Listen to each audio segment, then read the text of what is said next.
ఓం నమస్తే జీ. మనము మన ప్రాచీన ఇతిహాసము గురించి చూస్తున్నాం కదండి.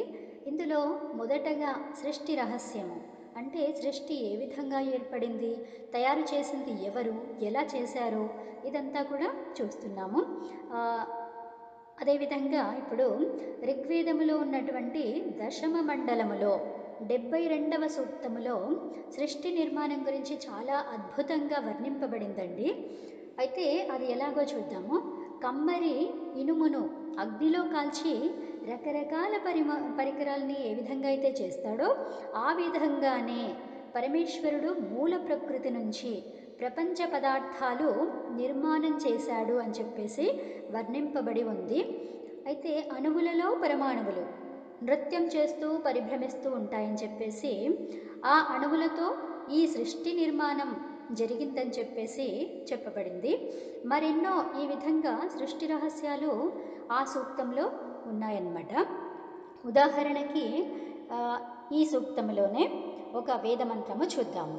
72వ సూక్తములో 8వ మంత్రము 10వ మండలములో, ఋగ్వేదము 10వ మండలము 72వ సూక్తములో 8వ మంత్రము మనం ఇప్పుడు చూడబోతున్నాము.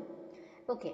అష్టౌ పుత్రాసో అదితేర్యే జాతస్తన్వస్పరే దేవాం ఉపప్రైత్ సప్తభిః పరామార్తాండమాస్యత్. అంటే అదితికి అంటే మూల ప్రకృతికి 8 మంది పుత్రులటండి. వారిలో 7 భూమిపైనే ఉన్నారు. ఒకడేమో మార్తాండుడై ఆకాశంలో ఉన్నాడంట. సో అయితే అది ఎవరు మరి ఏంటి అని చూస్తే, అంటే మూల ప్రకృతి నుంచి పంచభూతాలు మనస్సు, బుద్ధి, అహంకారం, ఇవే 8 మంది పుత్రులండి.